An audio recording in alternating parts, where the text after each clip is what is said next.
Come here before I give you a beating. Ugh, Shakespeare of the Bronx. This is Raging Bull.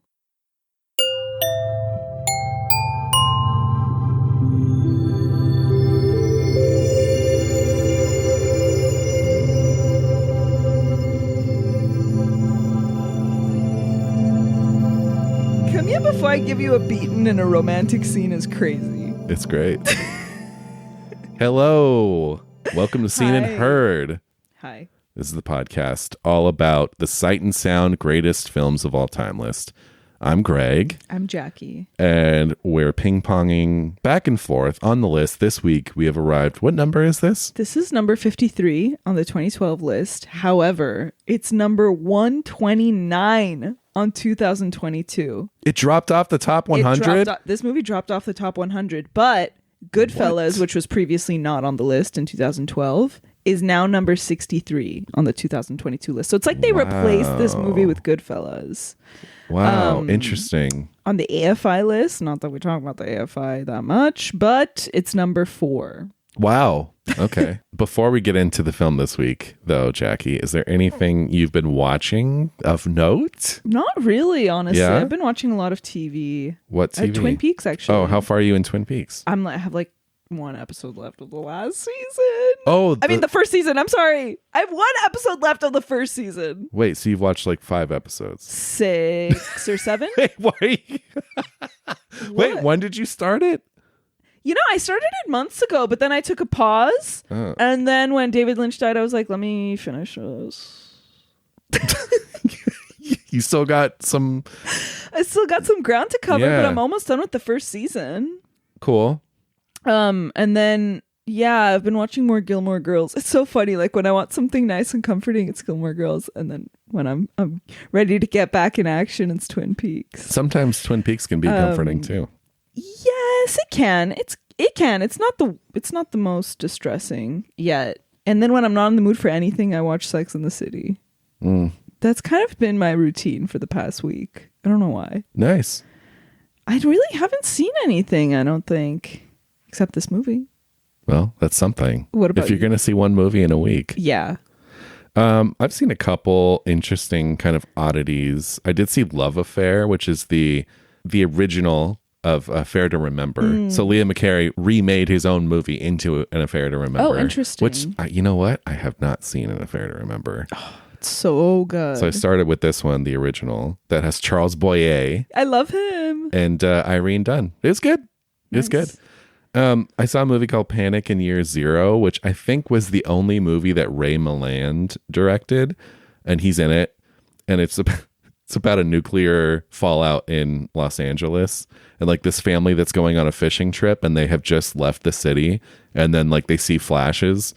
And so then it's like they fend for themselves. Like, you know, all of LA dies. Yeah, all of LA dies, and then the people who are outside, every major city in the world is hit. They find out, and then it just becomes like a world of scavengers and hunters, and you know, it's like him going to a general store and buying up all the goods. But the funny thing about it is like he's this family guy. He uses 2 kids, like 2 teenage kids, and they're towing a camper. So like that's the. But it was, you know, it's a really really cheap movie. I think it's American International, so it's like. I think Roger Corman's company or whatever is made for super cheap, but it was worthwhile. It was an interesting movie from the 60s. And then lastly, I saw a movie called Schlacken the Painter. And this is one of those, it was made for BBC program they had called Omnibus. And Omnibus is kind of where Ken Russell got his start. This isn't Ken Russell, but it's sort of a spooky, I think it aired right around Christmas time, this kind of spooky story that reimagines or imagines the story behind one of Schalken's painting. Did I say Schlacken? It's Schalken. They take one of his paintings. He's a real guy. Yeah. And then they're like, oh, what if this spooky story was behind it? And so it's kind of presented like this like TV docudrama.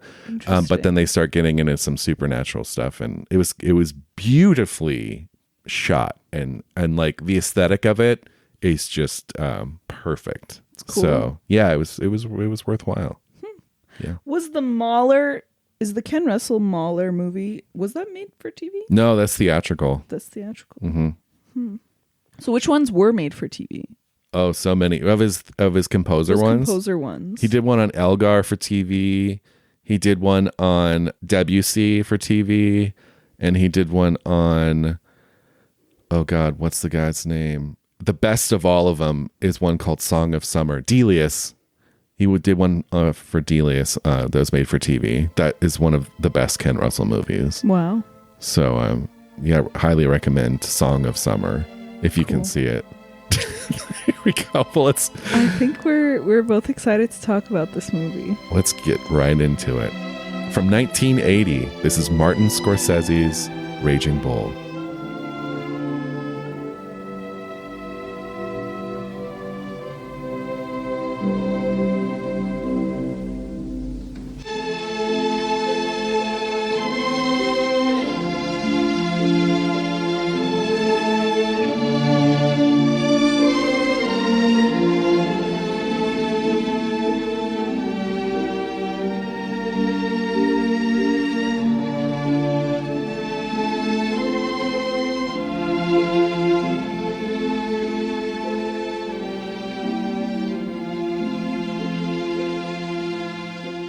Raging Bull was released in 1980. It was directed by Martin Scorsese, written by Paul Schrader and Mardik Martin, based on the book Raging Bull, My Story by Jake LaMotta, Joseph Carter, and Peter Savage. Cinematography by Michael Chapman. The film tells the story of the former middleweight boxing champion, Jake LaMotta. Jake's brother, Joey, is his manager. After a loss, Joey implores Jake to let him use his connections to the local mob boss, Tommy Como, to push his career forward, but Jake refuses. Jake meets a 15-year-old girl named Vicky and starts an affair with her despite being married. Eventually, Jake and Vicky get married, and Jake continues his boxing rivalry with Sugar Ray Robinson. Jake becomes increasingly paranoid that Vicky is cheating on him, interrogating her on her every move. When he goes away for a fight, he asks Joey to keep an eye on Vicky. Joey sees Vicky out for drinks with a group including one of Tommy's men, Salvi. He picks a fight and brutally beats up Salvi. Tommy demands the two reconcile and tells Joey that if Jake wants a chance at the middleweight title, he'll have to throw a victory. Much to his own dismay, he listens to Tommy and soon afterwards wins the title. Jake's temper and paranoia reach a high when he accuses Vicky and Joey of sleeping together. He beats them both in front of Joey's wife and children. Although she tries to leave, Vicky eventually makes up with Jake, while he and Joey become estranged. Jake loses his title to his old rival, Sugar Ray, but gloats about the fact that he was never knocked down. Shortly after, Jake retires from the sport and moves to Florida, where he opens a nightclub. Vicky eventually does leave him, and Jake is arrested for introducing an underage girl to men in his club. Years later, Jake moves back to New York, where he performs stand-up and even sees Joey on the street one day and promises to reconcile. The film closes with Jake rehearsing the iconic On the Waterfront Contender monologue for his next stand-up gig. The film stars Robert De Niro as Jake LaMotta, Kathy Moriarty as Vicky LaMotta, and Joe Pesci as Joey. In 1974, Robert De Niro brought Jake LaMotta's biography to Scorsese, but Scorsese didn't want to do it initially. He had no interest in sports. However, after New York failed, Scorsese was going through a bit of a crisis. He had a near-death experience. A drug binge landed him in the hospital with internal bleeding, and he thought that Raging Bull would be his final film. He's talked about it as a kamikaze way of making movies. He says, it was what I call a kamikaze way of making movies. Pour everything in, then forget all about it and go find another way of life. He was planning to move to Italy after he made the movie. He thought it was going to be his last Hollywood movie. And he kind of made it about him, like in the hospital after the damage he'd done to himself. But it was produced by United Artists, who did New York. They were hesitant at first, but Irwin Winkler, who produced Rocky, said that there wouldn't be a Rocky 2 if there was no Raging Bull. So United Artists eventually gave in. Scorsese decided to shoot in black and white for several reasons, one of them being to distinguish the film from other boxing movies at the time, like Rocky. But also, there were concerns that color film stock was fading. There was like some scare while this film was being produced where color film stock seemed to be fading quickly. And he was also influenced by crime photographs. So do you know Ouija? His name was Arthur Welling, but people called him Ouija, like Ouija board. No. So he was a crime photographer that shot, like, apparently he like showed up to the scene like right when someone died, and so he has all of these like grim black and white, those like crime scene photos from like the 20s and 30s where it's just like black and white body. So a lot of the shots during the fights were kind of mimicking that brutal black and white like freeze frame, so that's another reason why it was black and white. This was Joe Pesci's first time working with Scorsese. De Niro suggested Pesci for the part after seeing him in a made-for-TV movie called The Death Collector. At the time he was cast, Joe Pesci was close to quitting acting, and he was working in an Italian restaurant. Pesci then, in turn, suggested Frank Vincent, who had been his friend, his co-star in The Death Collector, and they also had a band together. So he suggested him for Salvi. Well, did you know that Pesci back in the day, I think he introduced like Frankie Valli to the Four Seasons or something like that. Did he really? Like Pesci was instrumental in the Four Seasons thing. Really? Yeah. I didn't know that. The film uses an early model of the Steadicam. The Steadicam was invented in 1975 by Garrett Brown, and this is one of the earliest uses of it. Same year as The Shining, too, 1980. Yeah.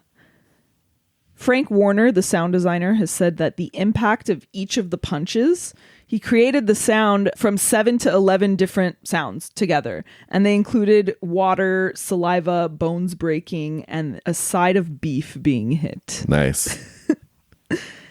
The color home movie footage of Jake and Vicky was based shot for shot on the LaMotta's real home videos. The script had kind of an interesting story. So Mardik Martin was Scorsese's friend from NYU. He had co-written Mean Streets, and he wrote the first draft. And then Schrader came in and he added some things. But then De Niro and Scorsese themselves went to the island of St. Martin and did extensive work on the script, but they remain uncredited. They took out the dad character, apparently there was a whole dad, and made the mob less present. They also added the on the waterfront stuff. But yeah, they're uncredited. But they went on an island getaway to rewrite the script, and there's hilarious pictures of them. Yes, I've seen them on the beach with like cocktails. It's so funny. And it's straw hats. So funny. The real Jake LaMotta acted as a consultant on the film, and he trained De Niro. They took a 4-month break in the middle of filming for Robert De Niro to go to Italy and France on a weight gaining trip. He went from 145 pounds to 215 pounds in 4 months, just eating his way through Italy and France. Sounds great. That sounds so nice. In 2012, this was voted by the Motion Picture Editors Guild as the best edited film of all time. Of course, Thelma Schoonmaker is a legend, and her and Scorsese, the big change in the editing process was in Schrader's original format. Like the flashbacks were throughout the whole film, but she kind of edited it all. I mean, it was her suggestion that it should be not like that, and it works really well, I think. The Oscars for this movie, like the 1981 Oscars, were the day after Ronald Reagan was shot. The man who shot him, John Hickley, did it to impress Jodie Foster as a nod to Taxi Driver, and so Scorsese went to the Oscars ceremony with FBI bodyguards. He was really scared that something was going to happen. The film was nominated for 8 Academy Awards. It lost Best Picture to Robert Redford's Ordinary People. Scorsese lost Best Directing to Redford. I've never even seen that movie. I've seen it and I don't remember it. De Niro won Best Actor, though. Joe Pesci and Catherine Moriarty were both nominated in acting, and Schoonmaker won editing. But it wasn't really a big box office hit when it came out. Obviously, it's very revered today. And yeah, that's those are my specs. Beautiful. Well said. There's a whole book on this movie. Well, it's about a bunch of things, but one of them is this movie. It's called Easy Riders and Raging Bulls. Yeah. It's about the whole New Hollywood. Yeah. But I think there's a lot of stuff on Raging Bull in it. But I think a lot of people consider it the end of that era. Yeah. I think of more of like Heaven's Gate being the Heaven's end, Gate, Michael Cimino. Yeah. I love that movie. It's good. I love it. I think it's great. That's great. I think it's great. Anyway, I also think this movie's great. Oh. Yeah, we were talking favorite Scorsese's earlier. Scorsese. How could you ask me that? How could you ask me to choose? If you had to pick a favorite, what would you say? Or you can't pick one? I can't really pick. I don't like picking favorites. Yeah. We know my this. letterbox. It says very much against picking favorites. But if this is not my favorite Scorsese movie, it's definitely my favorite sports movie, if you even want to call it that. But definitely my favorite like sports biopic. If you want to. Yeah. Honestly, biopics in general. I'm trying to think of like great biopics. I really like the Bob Fosse Lenny. About Lenny Bruce. I think that's a great one. I think this is a great one. See, these almost, I don't think biopic when I think Lenny or this. See, that's I guess. Yeah. But is any film based on another person a biopic? Yeah, if it's telling their life story and their career story. I think, yeah, I guess. But see, so. this is one of my main points. Yeah. This is one of my main points. That it's not actually obviously that it's not actually a biopic, and that's why it's so good. Right. I just think it's a perfectly crafted movie in every single respect. And it's like, I feel like sometimes movies can be too perfect. Do you feel that way? Like sometimes they can be like too perfect where they're like sterile. Like name an example. All I mean is that although it is like a very kind of like by the book rise and fall, and every element is working together like and complementing each other, like it's just it doesn't make it feel like too perfect and otherworldly. Like it still feels like a gritty kind of like I don't know, like it's hard to explain. But that's kind of what I'm trying to say. It's like it's just such a living, breathing thing, this movie, while also being a perfect movie. Which is not to say that they can't be both. It's just like I don't know, there's a quality to it that I can't quite put my finger on, where it's like sometimes there's perfectly crafted movies and they're not living and breathing, but this one is. Do you know what I mean? Yeah. Yeah. It's alive. Yeah. And I think that honestly, like the Scorsese cautionary tale is such an important genre and group of movies. And I think that this one is probably the best because it's like, it's different. Like, yes, the mob is involved, but it's not it's not that involved. And it's like money is not the thing like Wolf of Wall Street. It's really like pride and violence are the poison here more than any other one of them. And I think for that reason, it's so like human and so real. And I really love it about that. And it's probably, honestly, it could very well be my favorite Scorsese. Wow, I'm surprised to hear you say that. Why? I don't know. Even over like After Hours? Age of Innocence or like... Oh, yeah. Yeah. Alice Doesn't Live Here Anymore. Oh, that's so good. I would say of the cautionary tales, this is my favorite. Right. Like of the bro movies, I think it's my favorite. Maybe more than Goodfellas. I also love Casino though. I don't know. Casino's great, yeah. Choose. Of all these like bro-y, don't be a toxic masculine bro Scorsese movies, I think it's my favorite. Yeah. But see, we were joking. Like film bros will watch this and be like, that's sick. I mean, God, you would hope not. I mean, how stupid can people be? They are. Yeah, I don't get the sense that people idolize Jake LaMotta in this movie, unlike the way that people idolize Travis Bickle or Alex from Clockwork Orange or something. Like, I never see Jake LaMotta or Scarface. Like, I don't see him as this, like, I've never seen him portrayed as this, like, oh, yeah, fuck yeah, Jake LaMotta. Anyway, what are your initial thoughts? I mean, yeah, to echo what you said, I think it's one of the greatest movies ever made. Yeah. And it's quite a feat because I don't give two shits about boxing or sports of any kind. True. Yeah. And I don't, it's interesting. I think he's like Scorsese is drawn to these, I mean, sinners, right? It's all through his work. And so many of his protagonists are deeply troubled people. You talk about Wolf of Wall Street, you talk like almost all of them, right? Outside of like Alice Doesn't Live Here. And like, it's easier to, it's much harder to come up with a movie that has like a reasonable person at the center of it, like a decent person, than it is like a complete monster. Last Temptation of Christ. Yeah, exactly. But no, I mean, for me, this is everything that Scorsese is great at is in this movie and then some. And I think I agree. The beauty of it is that he has kind of more meditative films, and then he has his very kind of like stylized pulpy sort of movies, and that this manages to be both at the same time.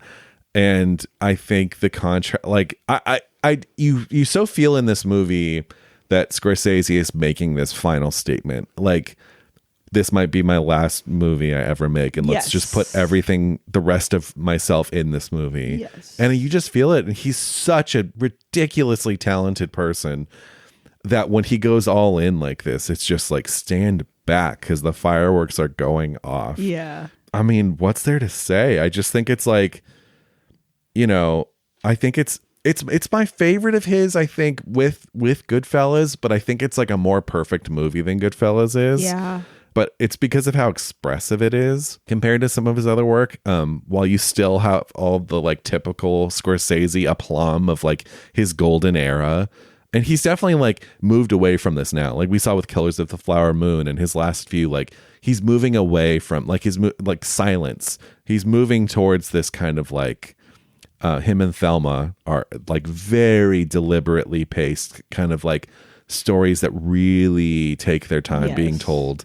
And I kind of I think he's best doing this kind of thing. You know, you see something like this and it's like, why even pick up a camera yourself afterwards? It's kind of that it does the two things, right? Like I rewatched this last night and I was instantly rejuvenated and thinking about my script and my movies and stuff. But then at the same time, you're like, fuck, like, how do you even make a movie that compares to this? Yeah.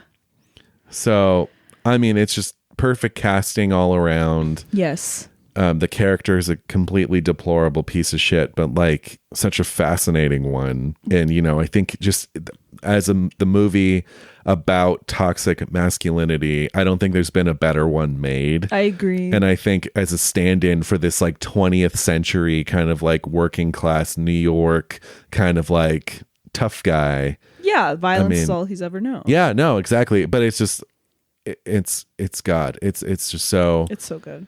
It's so good, and as someone so completely just interested in sports, it really does capture the brutality and senselessness of boxing, whereas something like Rocky is a fairy tale. Right. I've never really I don't give a shit about Rocky. I don't think I've ever seen the whole thing. I know a lot of people love it. It's like the underdog story. It's a feel-good movie. I think boxing is a deplorable sport. I think it's really dumb too, honestly. I think it's really dumb. Yeah, it's and even Scorsese, like he said, he's like, growing up, I didn't give a shit about boxing. Like, what, they're hitting each other? How is that a sport? Like, he said that, I'm paraphrasing, but he has said that those were his feelings towards boxing while making this movie. It's a remnant from like the Roman Empire of like getting in a Coliseum and seeing people kill each other. It's a remnant of that's still around. Yeah, it's dumb. And you have your Joe Rogans of the world and your certain kind of bro with the Monster Energy drinks and the like, oh yeah, UFC and people slapping each other. I don't know if you've seen this. That's a sport now. No. So two guys just stand right next to each other and they get turns to just slap each other as hard as they can. What? But like you get concussed so fucking easily that like you do so much damage. But it's awful. It's infuriating to see people do this. It's I'm like, do you value your life so little? And boxing is all part of that. So yeah. Well, let's talk about why this is not just another biopic. Like, besides the fact that it is really obviously about toxic masculinity and it's very artfully crafted, I think it's because he loses so much. Like, I think it's because most of the time the results of the fight are so inconsequential. Like, it's mostly about the damage he does and gets done to him in the ring. And that's why this is not a biopic. This is not a sports biopic. To serve that central violence theme. Like, it's not to show us anything about boxing. It's clearly made by someone who doesn't care about boxing. And there are long jumps in time in between his career where like we don't even see anything. Like, it's really not important. And yeah, there are moments where he says like, I think I'm a jinx, but that's all just trying to get him to the point where he like gives in to the mob. Like, it's not about showing us his career at all. Yeah. The fight with De Niro, the guy that Vicky said is handsome, that's purely just to serve his character. Like, it's not important, the actual fight itself. It's purely to show him and show his paranoia like in action. No, of course. And you're right. Any fight because some fights are glossed over very quickly. The ones that you get some detail of it are the ones that are important to what's happening in his That's life it. right Yeah, there. exactly. And I think that's what a lot of sports biopics try to do with important games. Like something will happen right before. Yeah. But this is simply the best. Like this, it's the best that it doesn't care about his career. And even the big match, you said it glasses over, right? The big match that wins him his title, his entrance is the most important. That Steadicam shot. Of course. The actual fight itself is so short. Yeah. And we barely see anything. Yeah. Yeah, and then Because it doesn't fucking matter. it doesn't matter, and that's what I love about this movie. It's so lame, that big fight. Yeah. When he does lose his title, like he doesn't even seem to care. It's all about like, you never got me down. And again, it's just to show him being like a smug asshole of like, I can never fail. Like that's what narcissists do. It's like everything is someone else's fault, and even when something goes wrong, like, wow, I did like. Yeah. And that's him at the end of the movie, but we'll talk about that. And then of course, it's not a sports biopic because it's about something completely different. It's about violence and being a abusive husband and toxic masculinity, and it's expressed through his relationship with Vicky. And it's like the moment when I first watched this, and even yesterday when I was rewatching it, the moment I realized that it isn't really a boxing movie is when they're in the kitchen. So like it's directly after the Super 8 montage, and they're in the kitchen, and he can't let that stupid comment go about De Niro that she makes, like, oh, that he's good looking. That's the moment. And when he continuously can't let it go, that's when you're like, oh wait, like, yeah, this movie's not about boxing. No. It's about what kind of person would be drawn to a career in such a violent sport, and what that person has to have inside of them. And I think you have to be this just naturally angry, violent person to do something like this, to work himself up into these matches where you're beating someone to a pulp. Of course. And you know what? Joey is like that too, kind of. Like even Joey and he's his wife shitty to his wife. In the kitchen when he's like, who asked you? And then they kick them both out of the kitchen. So like that kitchen scene really is like the key, I feel like. And I also, this is random, but I just love how there's like a random Italian radio station playing anytime they're at home. Yeah. Like after the first date and during this scene. But anyway, and then yeah, you get the sense they grew up very poor. Like their parents probably came over from Italy. Yeah. They're like second generation or whatever, and they're like they grew up with nothing, and there's this rough house. And he bought the house. He bought the house for his dad. He said he bought the building for his dad. And she goes, with boxing, and he goes, yeah, what else? Yeah, because that's again all they've known. Their dad must have been a real piece of work. Like I don't know, like to have two boys like this, it's kind of, I don't know. But yeah, then they go to the Copa, and Joey takes another woman. Like they go on a date with him and his mistress, and it's like so scummy. Well, Vicky doesn't care either, which is the surprising part. It's so scummy. Like we were just at home with the two brothers and their wife and their kids, and now we're in the Copa and he has a fucking mistress. But that's like you know, that's the mob cliche, exactly, not the gumas or whatever, you know. It's just like, and then it's so funny because even earlier when Jake is still married to his first wife and they're going to that dance to see Vicky, and I forget what Joey says to him. He like calls her something and he's like, hey, don't call her that. She's still my wife. Yeah. Yeah. And it's just this like awful worst guys. They're just the worst guys. Yeah, they're pretty shitty. I think in a lot of ways this movie is almost a love story between brothers. Yeah.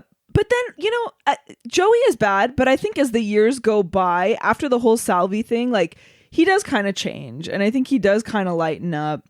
I think when he does beat up Salvi at the Copa, I think he's jealous, like, because he does think he's sleeping with Vicky, and also like it's just a pride thing. It's a pride thing. Their pride is so fragile, and they have to protect it, like, because they're brutes. Yeah. And so he beats the shit out of him, and it's something too. It's a very cultural thing, especially Italians of New York of this time. Mm-hmm. That's the whole mob was run on pride. Yeah. And respect. Yeah. And so, absolutely. It's ingrained in these people of like, that's my brother's wife. Right.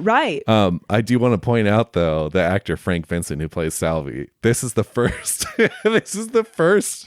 of several, you know, terrible encounters between him and Joe Pesci. Yeah. Because in Goodfellas, obviously, and then in Casino, the tables are turned in that one. I know. But it's just funny. And then Frank Vincent went on to be on The Sopranos and had a also great stint on there. And it all started from this movie. Yeah.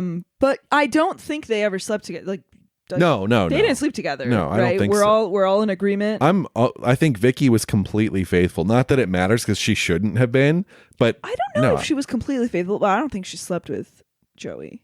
No, for sure not. Yeah, it's I wanted to yell the same thing at Jake when because the whole fucking time he's accusing everyone of stepping out. So annoying. That's the thing that really drives this movie is that he does not give up. His jealousy, and he's so annoying. Yeah. He's the jealousy of a child. But the thing about it is that the thing about De Niro's performance, and I know some people think it's so showy.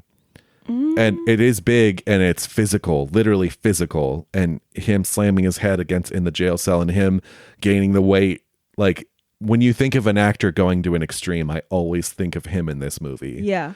But the nuances in the performance, right? It's like you see the gears turn in his head. Like you can see in his character the gears turning. But that's through the filmmaking, right? It's through the filmmaking those, and through the performance. So like when Kathy Moriarty has that line about Gennaro being good looking, and you just see it in De Niro's eyes. Yeah, and like the camera stays on him and other people are talking and he's just like, wait, yes, what? Exactly. But it's a testament to how nuanced the role is too. He's not just this like big brute and it's this physical performance. I mean, he is a big brute, but like there's nuance to the performance. Yeah. Obviously. But it is through the filmmaking too. That's exactly right. It's like there are these moments like when they start their relationship and they're introduced and it's this beautiful, like they're at the pool, right? And it closes in on her and it's like kind of in slow-mo and the sound tunes out. It's beautiful. Like the ways that we get in his head through that are so gorgeous. At the dance, it happens again, slightly slowed down. It's only the music. It's the sound design and the slowing down of the camera that just work in like perfect unison. And there's a lot of these moments. Sometimes he'll do a 2-shot and one of the shots is in slow-mo, but just slowed down a little bit. Exactly. And the other one is regular, and yeah. he'll cut back and forth between the two. Exactly. So it's like we're really in his head. When Tommy comes to the hotel room before the big match, that's the big one. That's the one I always think about because he notices Joey's hand on Tommy's shoulder. And that's slow. And then, of course, Vicky kissing Tommy, and it's so good. I absolutely love those moments. And it's like, that seems like a straightforward way to convey paranoia, but it's really effective. And I think it's because it's only slowed down a little bit. Yeah. Like slightly. It's not full slow-mo. I love those moments. And the sound doesn't slow down. It doesn't draw attention to itself being slow. Sound doesn't slow down, and it's also mismatched. Like sometimes we're hearing things that like are just completely out of sync, and it's like something else and someone else saying something, or it's his thoughts, and it's so good. I do think you're talking about some people consider this the best edited movie of all time. And certainly when I think of editors, the first one I think of is Thelma Schoonmaker, who is just such an incredible fucking artist. Yeah. But this is her opus, I think. And like, honestly, this very well might be the best edited movie of all time. Definitely. Like it's effortless. She makes it seem effortless. Totally. And it's stuff that you don't even really notice. And a lot of that is part of Scorsese's like bag that he kind of does, like the slow, the changing of frames and the freeze frames, cutting on flash bulbs. Yes, that's like one of his big things, or even freeze framing on a flash bulb, but just for a second. Yeah, God, all of that stuff adds up so much. And then too, just like the contrasting of the everyday of Jake's life and then him in the ring, and how the stuff is shot and edited in the ring so much differently. Oh yeah. And it has this dreamy, nightmarish, surreal quality to it. And it's jump scares. Like when we get into a fight, like there were several times where I was like, whoa.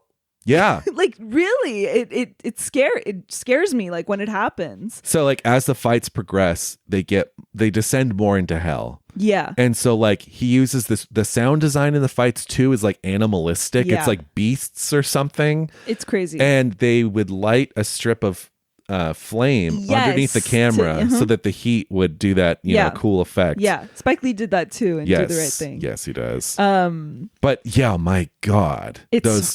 The way that those fight scenes are done, I mean, I just like it's a master class of everything, production design and the right actors for the role and the editing and the sound. It's just fucking unreal. Yeah. Even the one where he wins the title, it's like it's only music. Like the music is kind of predominant, and it's like he just completely like the guy's back is turned, and that's when the fight starts, remember? Yeah. And it's so good. And then they just fight for a little bit. And then he's back in his corner and it turns into slow-mo, and then like his hand is raised, but in that like close medium shot, and then he walks over and hugs the guy, which I thought was like interesting. Yeah. And that's it. That's that fight. And then of course, there's the really brutal ones. There's the Sugar Ray beating the shit out of him, and the blood on the rope. Yeah. Yeah. And then there's just like the little details of the ring too, like people getting trampled. The woman getting trampled. Blood spraying on people. It's just, you feel the warmth, the sweatiness in there, and the griminess, and it's just such a foul place. Like he so captures, you can tell he has so much disdain for this sport. Yeah. And I think it's beautiful because who in their right mind is like, fuck yeah, boxing? I don't know. I mean, I have some friends who like, I even watched that last like Logan Paul Mike Tyson fight just because I wanted to see Mike Tyson beat the shit out of Jake Paul, and unfortunately the opposite happened. How is that See, this is what I don't understand. Isn't Jake Paul like a YouTuber? Yeah. Since when is he a fighter? Since when is he a boxer? He trained up. I don't know. But he's in his 20s and Mike Tyson's like 60.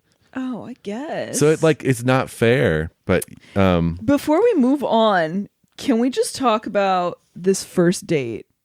Can we just talk about this fucking first date? This is the worst date of all time. It's the most awkward. It's amazing. It's amazing the way they pull off this date. Well, I think it goes to show too how empty he is inside. Like he's not a fucking person. No. He doesn't know how to talk to people. He doesn't know how to plan things. No. And like it's not romantic. No, it starts with him shaking her finger through the fence. Yeah. Which is like kind of cute, but that's the cutest thing that happens. But probably. Really, from shaking her finger through sitting her down on his literal marital bed, it is just like the most awkward, awful thing. But I think it's just such a good depiction of his character and how miniature golf. He's completely uninterested in anything that isn't like primal behavior. Oh, of course. And it's like, I see it, I want it. I got it. It's mine. No one else can have it. Like that is it. That's his way of thinking. That's what she's attracted to, is the directness. Right. I mean, I guess he's like, want to take a ride? It's like, what? Yeah. Well, then even like, they're playing miniature golf, and then like the ball, it gets lost in the thing. He's like, oh, we're going home. Yeah. Then like immediately just go up. The game's over. Yeah. The game is over. Immediately going to his apartment that he lives in with his wife. He's like, come sit over here. And then she like, the lap. Yeah. It's so cringe. So awkward. It's so cringe and so funny. What about, that's a bird. He's dead now. Was a bird. He's dead now. What? What? Yeah. And I'm sorry, but 15. Yeah. 15. Yeah, but here's the thing. This is a working class neighborhood in the 40s in New York. It's like, I know. Of course this happened. I know. I'm not saying it like that. I'm saying it in that Kathy Moriarty. I am almost 30 and I'm waiting to look like that. I'm waiting for my womanhood to kick in that much. So Kathy. And she is she's supposed to be 15. She was like 19 when they made it. Even 19. Yeah. So it's fun. Crazy. My introduction to her was in the 1995 live action Casper. Me too. Me too. No shame here. So I mean, I still love that movie. But like I remember seeing Raging Bull for the first time. I was like, oh, it's Kerrigan from Casper. Not only is she in that one, but she's in the Hilary Duff one they made a few years later that I used to watch a lot. Oh, I never saw that one. But she's playing the aunt of Wendy. It's Casper and Wendy. Yeah. And she's a witch. Oh, so she's not Kerrigan. Completely different. Huh. It's so strange. I mean, she's great in it. But she's great. And I think she's someone who her career has not necessarily been indicative of her breakout performance here. I don't know why, because she's got an incredibly raspy voice that I love, and I think a lot of people love. Yeah. And she's incredible. Yeah. But yeah, the Kiss My Boo Boo scene. I know you want to talk about this really bad. Give us your best Kiss My Boo Boos. We were just talking before we started recording how like asking someone to kiss your boo-boos is not necessarily creepy, because there's a great scene in Raiders where Harrison Ford, like, it's one of the most sensual, one of the hottest scenes of all time, when he's asking her to kiss his boo-boos. But there's something about this like busted De Niro talking to a 15-year-old, be like, kiss the boo-boo. Well, here's the difference, Greg. In Indy, he just got done fighting Nazis, and he doesn't say kiss my boo-boos. She does it of her own accord. She offers, but she's like, tell me where it hurts. You got Jake LaMotta, who willingly got beat up like that. It's not like he was defending anyone's honor or democracy. Willingly beat up, saying, kiss my boo-boos. I mean, it's pretty clear why it's not as romantic. However, I will say, we had been withheld from close-ups at that point in the movie. We never really saw them, both of them together close-up. And that's the moment we do. And it's really beautiful. It is. It's really beautiful. No, I don't have a problem with kiss for the boo-boos. I'm just like, gross. Kiss the boo-boos. And then, but he doesn't want to have sex with her. And at first I was like, wait, why? And then like I started thinking about it, and it's really like... Wait, they have sex that first time. The first time? Yeah. No, I'm talking about the kiss my boo-boo He doesn't scene. want to have a sex with her before the fight. Fight. And it's like he wants to keep all that pent-up semen. Exactly. That pent-up semen, that pent-up sexual energy in the ring. And I think he needs every like primal animalistic instinct he's got. Yeah, and, for sure. He doesn't want to expend any of it before the fight. I'm pretty sure that's a common thing, not just among boxers, but athletes in general, I think. Really? Yeah, I think so. That's so interesting. He has no problem slapping her before the big one, though. The big title fight. Yeah. Yeah. Well, you wonder, because she does seem wise beyond her years, the character, and she looks wise beyond her years. And I think it's like, why is she staying with this guy? And it's like women of this time, and especially again coming from a certain class, Definitely. and like this guy's this star, right? Yeah. You can see whenever he's honored or recognized, she feels so much pride over him. But it's like you know why she stays, and they have these kids together, and they got together when she was super young, and this happened all the time. Then these women stayed with these really abusive 15, guys. You're not allowed to make decisions about your future. Like, I don't care how wise you are beyond your years. Yeah, like, no, I agree. And so she's really a victim. Like, and in real life, she became pregnant with his child at 16. I'm sure it happened all the time. Which is just But let's talk about the big fight with Joey and Vicky. Oh God. And you know what I love? It's immediately after the title fight. So that's what I mean in that, like, this is not a biopic, because it's like that big title fight should be an important section of the movie, but only his entrances. It's that Steadicam shot. And then immediately after, we're like, okay, we're back to what the movie's really about. Mm-hmm. It's the scene immediately after. It's hard to watch. Yeah, of course. And he's his annoying self immediately after that. And really just like pestering about like what happened at the Copa. Like, tell me, Joey. And it's like so fucking He's always like, annoying. it's okay. Just tell me. So fucking annoying. But then you have the how can you ask me that, which is like the best line ever. I love that it happens while they're trying to fix the antennas on the TV I too. know. At this point, what are you doing? That's the worst thing you can do. This is like the late 40s, early 50s. TV is a brand new thing. It's 1950. TV is a brand new thing. And then again, very few close-ups. Like the way that this is shot, this scene is really interesting. It's like the camera keeps panning from this part of the room to the next. It happens when Joey leaves. It pans to Jake, and then it pans back to the stairs, and he walks up the stairs to go upstairs to Vicky. Yeah. And all of it is like pretty like corner wide shots. Yeah. Which is good because like it's not like it doesn't even like focus on Vicky's bruises. Like it doesn't focus on the violence there, which I really like in the way that big scene is shot. It's like it's only when we're in the wide and she walks back into the room, you see this big ass bruise on her face in the wide. But I feel like any other filmmaker, it's like, oh, let's do like a close up of like the bruise on her face. And you don't I just need it. love that it's not here. Like it's so good. Notice how there's no slow-mo in this scene, because previously it's like the slow-mos always happen when he's paranoid, right? And he thinks something is happening. No slow-mo when she walks in and like kisses Joey and goes back upstairs. And I feel like it's almost in this point to show us like how ridiculous this is. That's sobering. His thought is that they're actually cheating, to not show the close-up, to not do the slow-mo thing in this scene. Yeah. And of course, contrast the violence in the scene where he goes to Joey's house and beats the shit out of both of them, compared to the violence in the ring, where it's, again, slowed down, sped up, cutting around. Yes. The violence of him beating the shit out of Joey is like just the camera's there. The Very camera's like under the objective. table. Very objective. And it's just happening. Yeah. Also, there's a point where they're walking down the street. Vicky is chasing after him, and he like tackles her to the floor behind a car. We don't even see it. Yeah. And I just really love that contrast that was made there between like, the ring fighting and this. And it just goes to show how ridiculous he's being. Like how objectively stupid this is. He's a fucking idiot. He's like the worst person. Yeah. He might be the worst person from any movie we've watched on this podcast. What do you think? Oh God. I can't say 100% certainty. He's certainly one of the worst. Yeah. I think he's the worst. I thought you were going to say if any movie ever, and I was going to be like, no. There's Henry Portrait of a Serial Killer. But he's pretty god awful, and then of course there's his demise, and he's just a stupid fuck at the end. He's a stupid fuck. He is a stupid fuck. I mean, that is the way, like, you get a character breakdown sheet. That's all it says. Stupid fuck.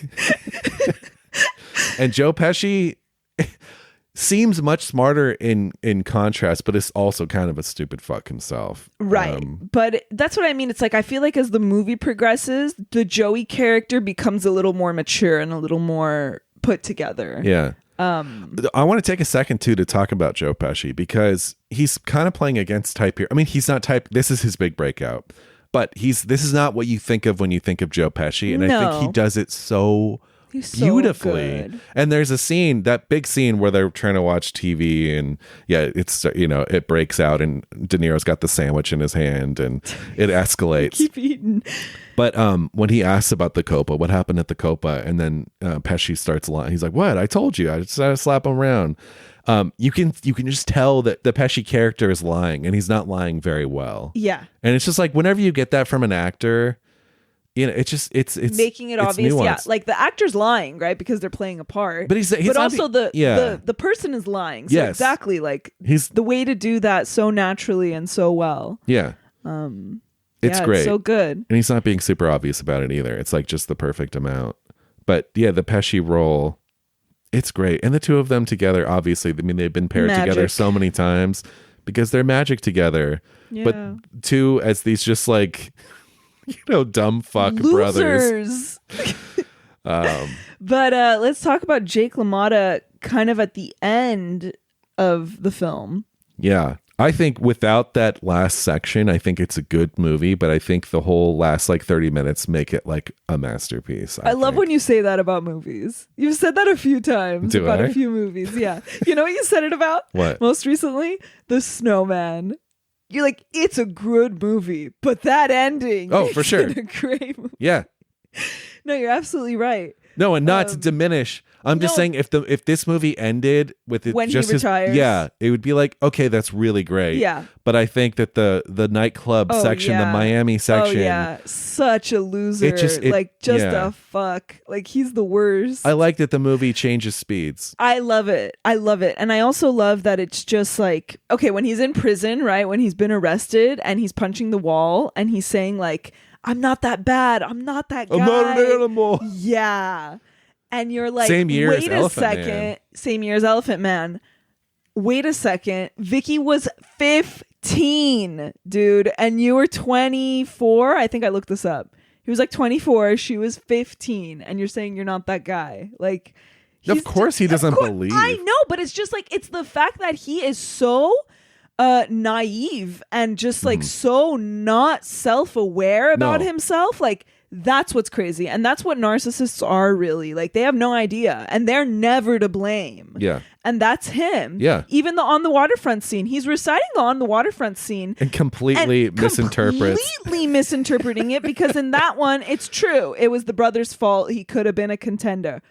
Not at all true in your case, buddy. You are reaping exactly what you have sowed. Yeah, like you've brought about your destruction. But what bugs me a little bit is that he's so ignorant. Like at the end, he's happy, and that's what drives me nuts. But that's the beautiful touch, because that's what those people are. That's what those people are. Yeah, they will never know that they're fucking losers.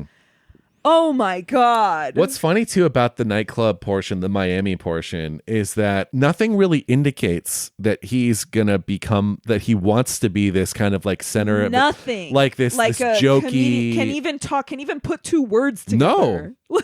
No. It's very interesting. I thought about that too. Mm-hmm. And I could see how it could like rub people the wrong way. It's like, what? Out of nowhere? Like now you're doing this? But I think it's way better than having another scene of some guy coming up to him and being like, hey, like you could be a comedian. Yeah. It's so better to just cut to it. I don't care if people are like, where did that come from? No, I agree. And I think the movie handles time jumps beautifully. Because there's a few in the movie and oh my God. I mean, I'm kind of waiting to talk about them. Go for it. Well, for certain reasons. But the time jumps in this movie, the passing of time, I mean, it is that kind of thing where you jump forward a couple years or whatever, and you're like, yo, we're fine. Like, you don't need all that connective tissue. No. And that's the way to make a biopic. Yeah. Like, I think. And the fact that they're in color and it's like Super 8 film. And oh, yeah. The Super 8 montage. Apparently the cinematographer tried to shoot them, but he was just framing it too perfectly. So he gave the camera to like random grips and said like, you shoot these. You graciously filmed our wedding on Super 8 film. Yes. And this was the touchdown. Like in my head, specifically the passing of time sequences in this movie, and especially that first one that happens to where then, Vicky and Jake start their lives together and everything is so beautifully done and so tragic.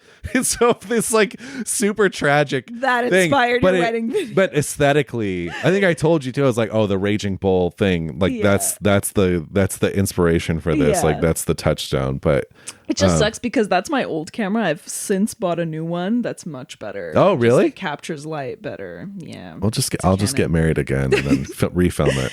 Because that camera that I used was like $50.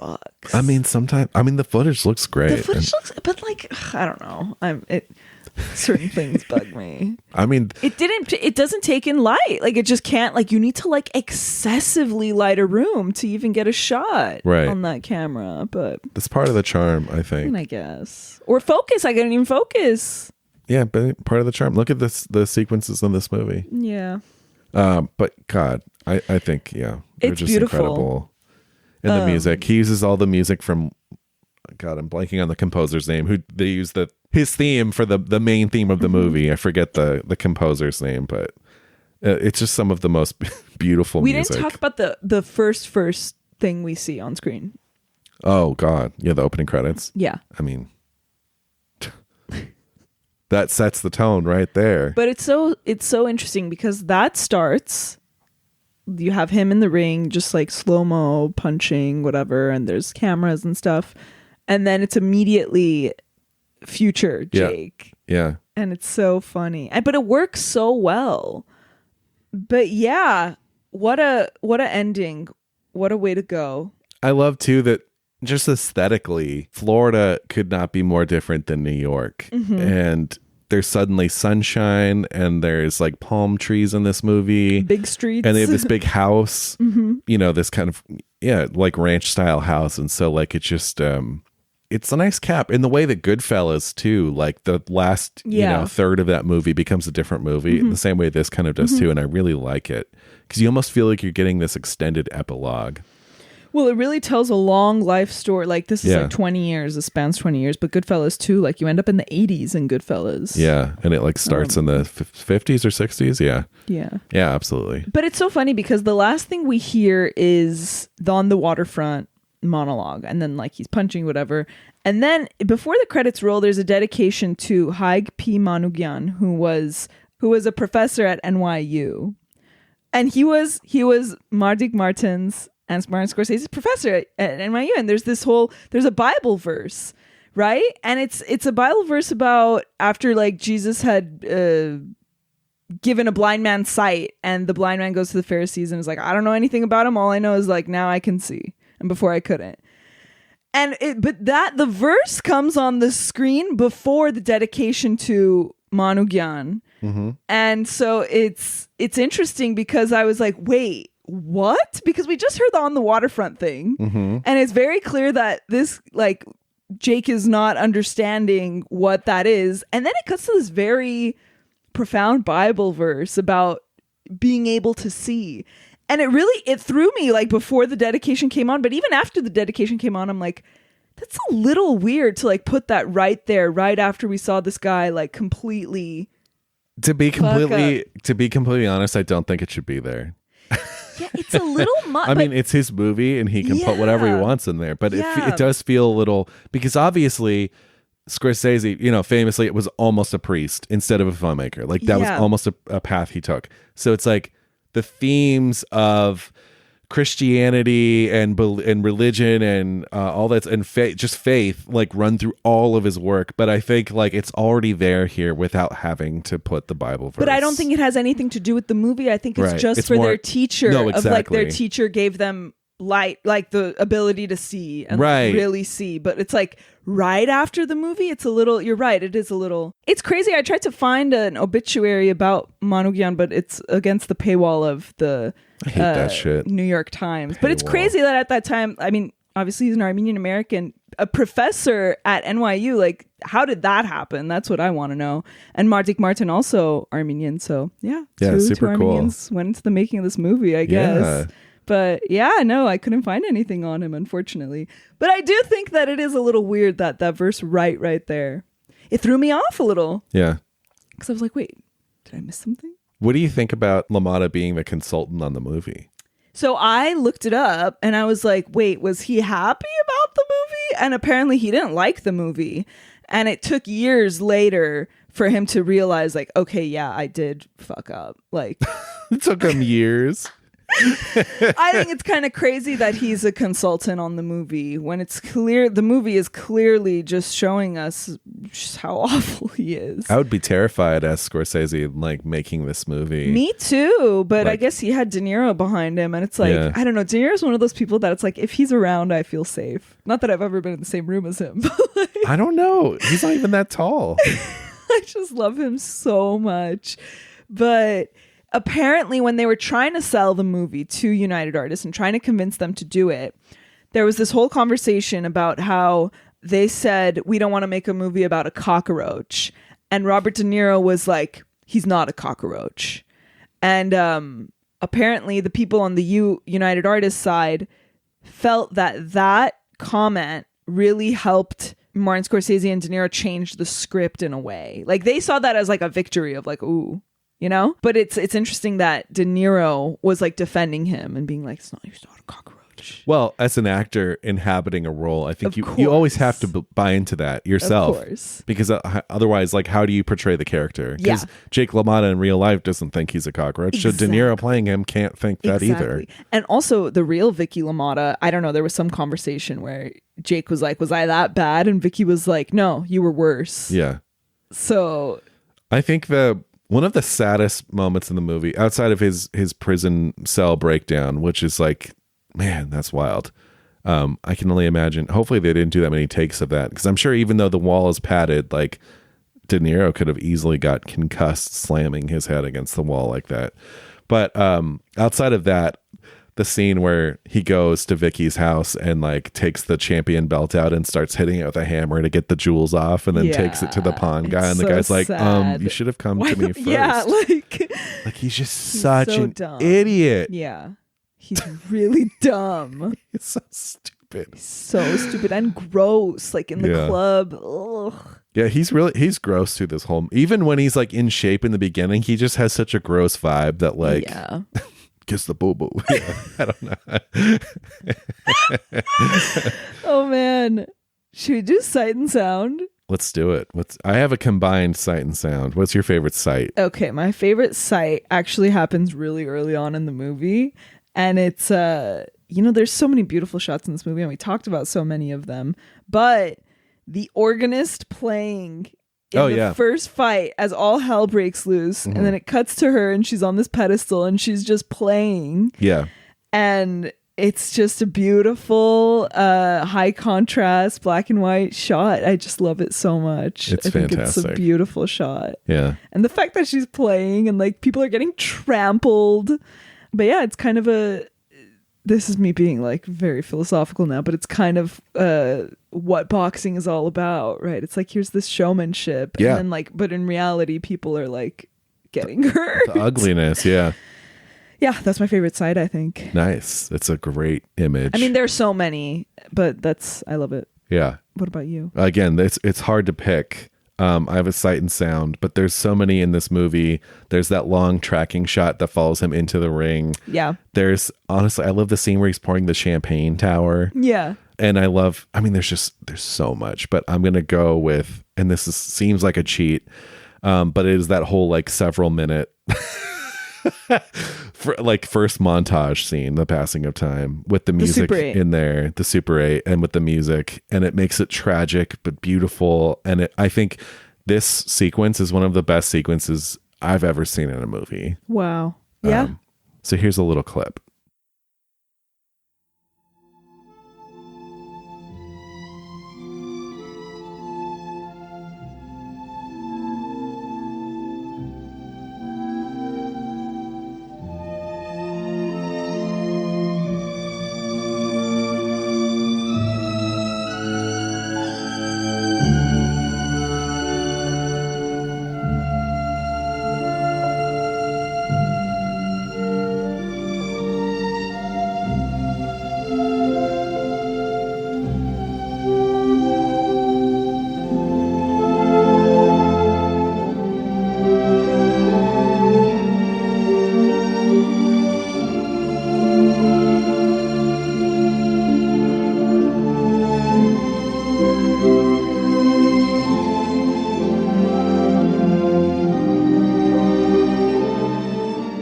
It's just beautiful.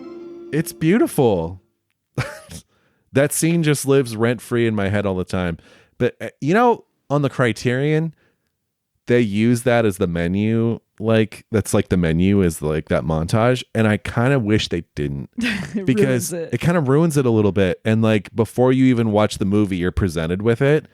And I'm like, no, it's so special. Like you need to just contain it to like where its place in the film. Yeah. My favorite sound is, it also happens early on in the movie, but it's while his first wife, who is unnamed, does she have a name? I don't know that she does. Is cooking him a steak. And he says this. What are you doing? I just said don't overcook it. You're overcooking it. Bring it over.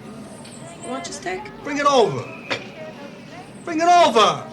It's like a piece of charcoal. Bring it over here. That lives rent free in my mind.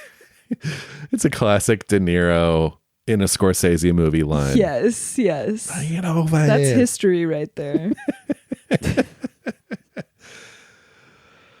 Also, how does he know how well done the steak is? He's in the other. What are you doing? Yeah.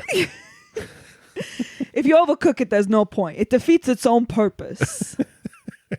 That's the most articulate he is in the whole movie. Bring it over. It's a great moment. Yeah. There's so much great profanity in this movie too. Yeah, there's also the moment where he asks her to bring him coffee, right? And it starts nice. He goes, "Honey, come on, my coffee, please." And then he's nice. Like, yeah. Then he's like, "How long I gotta wait?" Oh my God. Meanwhile, Joey is talking about the stupidest shit. Like, I can't focus. And that's a perfect example. Sorry to flip flop. A perfect example of those moments where it's like him tuning out everything because he's concentrating on his paranoia that Vicky is cheating on him. Yes. Because Joey is going on and on about even if you lose, you win. And even if you win, you lose. It's this and that. Well, he's talking about why he's a good manager because his whole thing is, why'd you enter me in this fight if I had to get down to this certain weight? Yes. Yes. And then meanwhile, he just wants his wife to bring him his coffee. He's a child. He's so annoying. It's like the scene when the cheeseburger scene, right? Oh my God, the cheeseburger scene. That shows what a child he is too. You know, it's like, what do you care what she orders? Yeah. It's like, oh my, can we move on? And then at the end of the argument, she's like, she's gonna have the cheeseburger. Like, yeah, no shit. But you know what? I love Robert De Niro so much that while I hate, like sometimes when you hate a character so much, like you can't really watch the movie. I personally, like, if I hate a character that much, like I don't really enjoy the movie that much, but like I just love watching him. Like, I'm like mesmerized by him. Yeah. Even though I hate him. Yeah. Like, yeah, because it is mesmerizing. I mean, it's transformative. yeah. I think we can agree that this is the peak De Niro performance, right? Yeah. What's better than this? King of Comedy. You know what? Which would be his follow-up to this, by the way. Yeah. That was the next movie he made. With Scorsese. I love King of Comedy. Me too. It's such a great movie. But you can only imagine, like, because this is the De Niro style of like going 150% in, probably doing some serious damage to his body in the process. Yeah. And so it's no wonder that he does stuff like Bad Grandpa or whatever, like Meet the Fockers 3, because it's like you get to a certain age and you're like, I've put my body through hell. Yeah. I think Gary Oldman is kind of the same way too, where he was like really about committing 150% to these like insane characters where he would go all in, and then he's just like, fucking, I'm just now going to get paid to appear in movies. Yeah. And like, it's a little sad because I don't remember the last great De Niro role. I mean, he was good in The Irishman. But it's, you know, outside of that, I thought he was really good in Killers of the Flower Moon. Oh, that's true. Okay, you know what? I'm eating my words already. You're right. He was good in that. I really loved that movie. I didn't love it, but I liked it quite a bit. Yeah. But there's something about it that I need to see it again, but I didn't love it. Yeah. I think I was expecting to love it, and maybe it was just expectations, but it felt again like one of those like Scorsese cautionary tales. Oh, for sure. And it's just so good. Yeah. But I think the thing is, like, I think Scorsese has gotten a little long-winded. I think The Irishman is deeply flawed. I think there's some incredible stuff in there. And again, I really do like Killers of the Flower Moon, but both of those movies are like 3.5 to 4 hours long. Yeah. Raging Bull is like 2 hours and 10 minutes. So good. Even Goodfellas, it's like 2 hours and 20 minutes. I don't know. 20. And like, you can tell most stories in that time. Anyway, he's still good. That's the thing. He's like 80 and he's still really good. But let's be real. He's not the Scorsese he once was. I mean, how can you be? No, I know. I know. But I wish he'd make one more movie that's on par with like Raging Bull. Well, he's working. Isn't he working on something? Yeah, of course. I'll always show up for it. And he's so consistently great. And I think for his age, he's really managed to impress and stay relevant. And yes. But I just like, yeah, like there's Irishman and Killers of the Flower Moon, and then there's Raging Bull, and it's like, and King of Comedy and stuff. So I think, honestly, his last few movies have felt so kind of important. Like he's telling these really important stories, which is great. But like some of his best movies are about throwaway things, like Jake LaMotta or Henry Hill in Goodfellas, or, you know, or Rupert Pupkin from King of Comedy. So it's like, funny. Or After Hours. So I kind of wish he would make something kind of like frivolous again. After Hours is such a random, great movie. It's so good. Yeah. Love it. Yeah. Pauline. Okay, I have buckle in for Pauline because I have a lot. Oh my God. Because it's a full ass review and I pulled a decent chunk of it. Okay? Oh my God. I think you'll be surprised. What De Niro does in this picture isn't acting exactly. I'm not sure what it is. Though it may at some level be awesome, it definitely isn't pleasurable. De Niro seems to have emptied himself out to become the part that he's playing, and then not got enough material to refill himself with. His LaMotta is a swollen puppet with only bits and pieces of a character inside, and some semi-religious, semi-abstract concepts of guilt. He has so little expressive spark that what I found myself thinking about wasn't LaMotta or the movie, but the metamorphosis of De Niro. Wow. At first, we may think that we're going to find out what makes Jake LaMotta's life special and why a movie is being made about him. But as the picture dives in and out of LaMotta's life, with a few minutes of each of his big fights, it becomes clear that Scorsese isn't concerned with how LaMotta got where he did, or what specifically happened to him. Scorsese gives us exact details of the Bronx Italian neighborhoods of the 40s. Everything is sharp, realistic, lived in. But he doesn't give us specific insights into LaMotta. Raging Bull isn't a biographical film about a fighter's rise and fall. It's a biography of the genre of prize fight films. Scorsese loves the visual effects and the powerful melodramatic moments of movies such as Body and Soul, The Setup, and Golden Boy. I actually don't know any of those movies. He makes this movie out of remembered high points, leaping from one to another. When Jake is courting the 15-year-old platinum blonde Vicky, he takes her to a miniature golf course, and their little golf ball rolls into a little wooden church and never comes out. The scene is like one in a series of an old movie montage showing the path to marriage. But Scorsese just puts in this one step. Probably for him, it stands for the series. And his neutral attitude toward LaMotta is very different from that of 40s movies. Raging Bull isn't just a biography of a genre. It's also about movies and about violence. It's about gritty visual rhythm. It's about Brando. It's about the two Godfather pictures. It's about Scorsese and De Niro's trying to top what they've done and what everybody else has done. When De Niro and Liza Minnelli began to argue in Scorsese's New York, New York, you knew they were going to go from yelling to hitting because they had no other way to escalate the tension. Here we get more of these actors' battles. They're between Jake and Joey and between Jake and Vicky. Listening to Jake and Joey go at each other, like the macho clowns in Cassavetes movies, I know I'm supposed to be responding to a powerful, ironic realism, but I just feel trapped. Jake says, "You dumb fuck," and Joey says, "You dumb fuck," and they repeat it and repeat it. And I think, what am I doing here watching these two dumb fucks? That's so funny. The tragedy in Scorsese's struggles with the material in both New York, New York and Raging Bull is that he is a great director when he doesn't press so hard at it, when he doesn't suffer so much. He's got movie making and the church mixed up together. He's trying to be the saint of cinema, and he turns Jake's life into a ritual of suffering.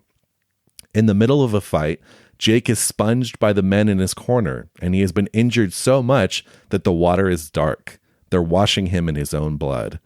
Scorsese is out to demonstrate that he can have for his hero a brutish hardhead, a man with no redeeming social graces, and make you respect him. He must have been drawn to LaMotta's story by its sheer plug ugliness. Here was a fighter who didn't even look graceful in the ring. He crouched and slugged. Scorsese goes to cartoon lengths to establish that Jake is a bad guy. Jake actually threatens to kill and eat a neighbor's dog. Scorsese doesn't want us to like Jake because he wants us to respond on a higher level to Jake's energy and his pain. He wants us to respect Jake despite everything we see him do. We're supposed to believe his integrity. Raging Bull is about a character Scorsese loves too much. It's about everything he loves too much. It's the kind of movie that many men must fantasize about, their macho worst dream movie. Scorsese is saying that he accepts totally that he makes no moral judgment. I think by the last fight, we're not supposed to care whether Jake wins or loses. We're supposed to want to be in there, slugging. Even the black and white is macho. It has something of the flashy tabloid look of the original Naked City movie. But it's so hyper that you're aware of the art, which kills the tabloid effect. We don't get to see the different styles of LaMotta's opponents. Scorsese doesn't care about the rhythm and balance of fighters' bodies. There's no dancing for these fighters and very little boxing. What Scorsese concentrates on is punishment given and received.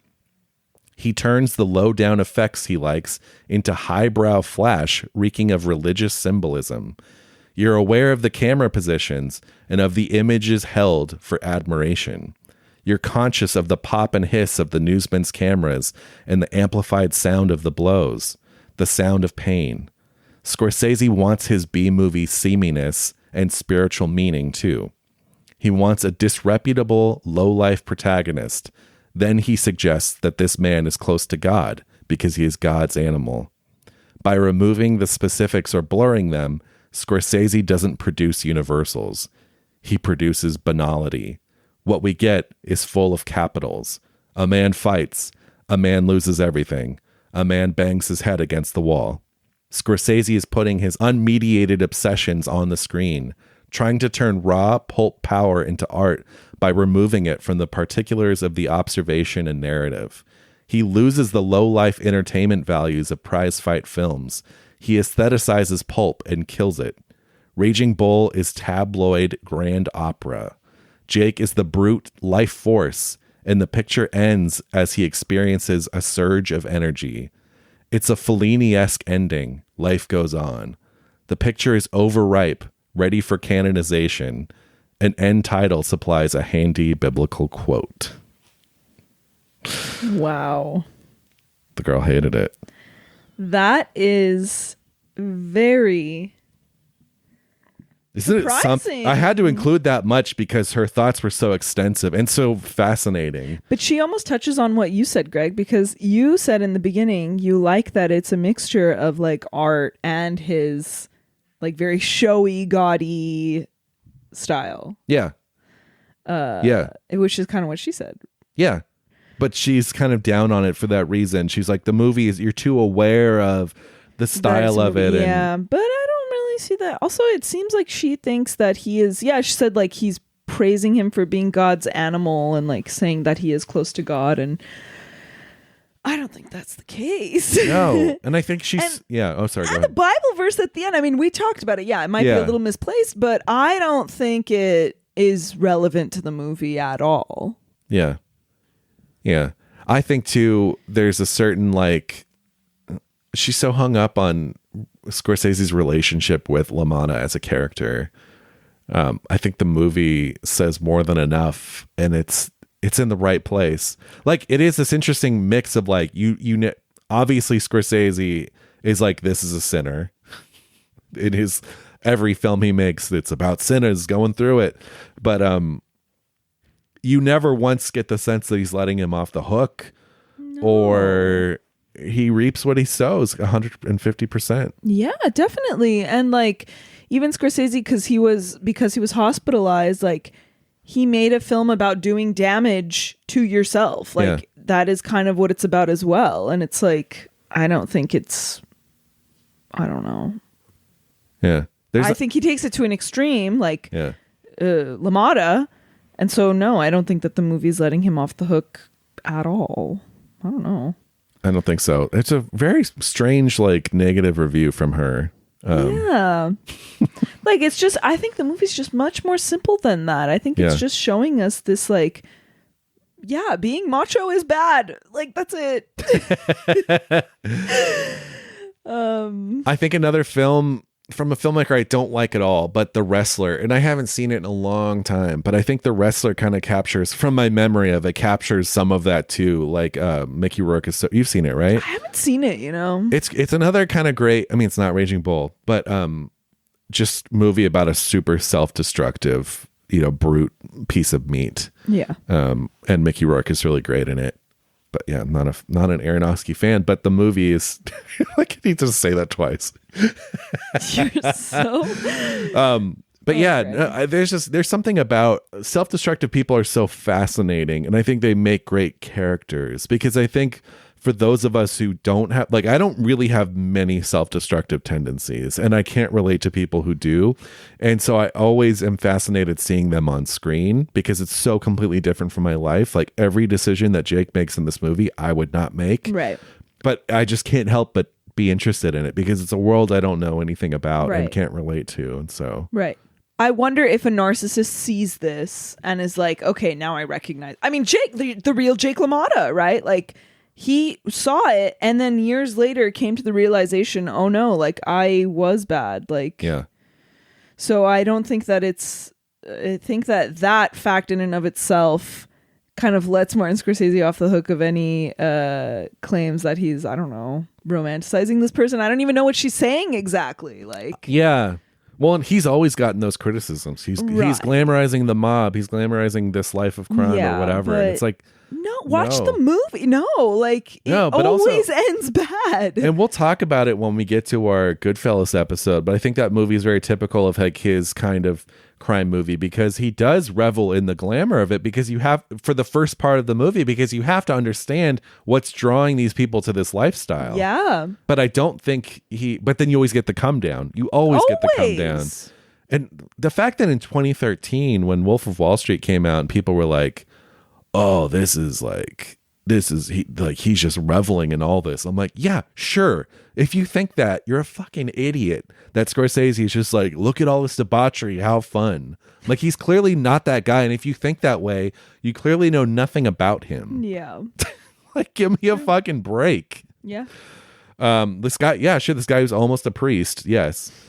This deeply religious man who made The Last Temptation of Christ. Yeah, and after this movie, he wanted to go to Italy to make movies about apostles. He wanted to make like made-for-TV movies about apostles. I think I read that somewhere. Yeah, anyway. Yeah, a strange negative review from Pauline. Yeah. But I love any time that she like really gets into something that way. She's so good. I feel like She's the last few movies good we haven't had her. Communicator.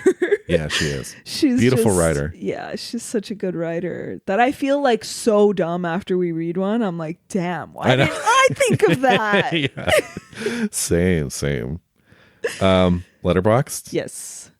Someone just gave it a heart and said, forget toxic masculinity. This is acidic masculinity. Absolutely. Someone gave it 4.5 stars and said, not to be that film bro bitch, but this film was an experience and it changed me.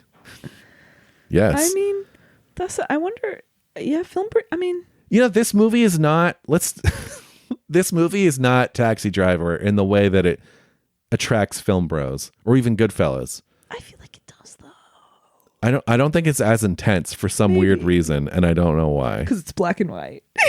No. 3 stars. The real winner is his first wife who didn't have to put up with his shit anymore. Yeah, for real. 0.5 star. Critically acclaimed film about a violent pedophile with severe anger issues. American cinema at its peak, I guess. Yeah. I'm like, don't you know that this is being critical? Yeah. I can't. 4 stars. Men in New York hit 50 and instantly turned into Colin Farrell's Penguin. That's so good. Oh my God. Oh my gosh. Oh God. This makes me want to throw up. 0.5 star. Cinematic heavyweight ends up punching below its weight. Oh, great. Bet you're happy with that little quip. Oh my gosh. 1 star. That's it. Scorsese gets 1 corner and De Niro gets another. No more playing for you two. What? To say that about this movie is insane. Like, that is crazy. Someone gave it 0.5 star and just said, really boring. Could only make it through half of it. Just a load of random violence and him being a dick. Yep, that's all it is. That's all you got here. Oh man, these are just depressing me now. They are depressing. Let's stop. This was so fun. It's so fun talking about Scorsese movies. Is this our first? No, we did Taxi Driver. Oh right. Yeah, I think I was like it was like 1.5 years ago. Right. It's just crazy how much more I love this movie. Oh yeah. Like, this movie is beautiful. Yeah. No, it's, for me, there's no contest. Yeah, because I feel like the big 3 that people pull as the best is this, Taxi Driver, and Goodfellas. Yeah. And I like Taxi. We both in our episode are like, yeah, it's great, but like, it doesn't keep me up at night thinking about it. And it's like not part of my DNA. And I still feel that way. Right. But Raging Bull and Goodfellas are part of my DNA, where it's like, oh my God. It's so good. The fact, too, that he continued after this, and the 80s are a really interesting decade for him. And this was all constantly, I know Siskel and Ebert, I think, both named this as the greatest film of the 80s. But Scorsese's 80s period is so interesting because he really would mix it up from King of Comedy to After Hours to Last Temptation of Christ. Like, it was a very interesting kind of experimental time for him. I mean, he's always... I guess every decade is kind of, because the 90s the same thing with The Age of Innocence and like, Cape Fear and Kundun and all these movies. So like, he's always, you know what I just saw for the first time? I don't know if I mentioned it on the show or not, but I saw his Bringing Out the Dead. What is that? A Scorsese movie that Paul Schrader wrote from the late 90s with Nicolas Cage and John Goodman, where they're like, they're paramedics. It was great. Really? It was great. The man cannot make a bad movie. Right. He's incapable of making a bad movie. What about Gangs of New York? You know, I think that there's some good stuff in there, but I think some of it is bad. Some of it is bad, but it's not a bad. I wouldn't say it's like a bad movie. I would say that opening fight that's like gets to that weird choppy slow mo and like U2 starts playing. I would say like that's kind of bad. And you're like, wait, this is the same guy that did Raging Bull. But I would say that's like a rare misstep in an otherwise great career. Do you hate Gangs of New York? Yeah, I only saw it once, a long time ago. I mean, I think it's funny because it's Leo's first Scorsese, and Leo is still not quite like the powerhouse actor that he became. He's still kind of like teen idol heartthrob, and like he kind of feels a little out of place in it. Cameron Diaz feels a lot out of place, but the supporting cast like Brendan Gleeson, all these great actors, and then of course Daniel Day-Lewis going so far over the top with his glass eye and everything. It's honestly, I mean, that movie is Daniel Day-Lewis for me. Like when I think about the good stuff in Gangs of New York, I just think about Daniel Day-Lewis. Is Liam Neeson in it? Yeah, he is. The cast is incredible, and there's I think Jim Broadbent is in it. I think. Again. Yeah, it's worth a watch. I'm also like not a huge Departed fan, but I liked Departed. yeah, but I wouldn't call it bad, and I wouldn't call Gangs of New York bad. Like there's not a film where I'm like, oh, that one sucked. Like he's an incredible once in a lifetime filmmaker that just like was put on this earth to make cinema, like truly. Yeah. And people just need to stand back and let him do his fucking thing because he's a genius. Like he is this stuff is in his blood, and he's just this endless well of cinema, like stories, like this stuff is just spouting out of him. It's like you can't stop it. He's like a geyser. I know. He's the best. Yeah. Well, what are we doing next week? Next week is the Battle of Algiers. Oh, cool. Which I've never seen. Me neither. I've always meant to see this. So it's been a while since we've done a movie neither of us have seen. Yeah, it has been a while. Yeah, I think I so. wonder what the last one was. I think it was The Leopard. Oh. Yeah. Yeah. So yeah, come back next week for Battle of Algiers. That's one of those art house essentials. Yeah. And yeah, give it a watch. Come back next week. Until then, I'm Greg. I'm Jackie. And we'll see you next time. Bye. Special thanks to the patrons at our highest tier, John Pennington and Cynthia Fordwell. Seen and Heard is an official podcast of the Arroyo Film Club. We'd love to hear from you. If you want to drop us a line, you can find us on email at hello@seenandheardpod.com or on Instagram @seenandheardpod.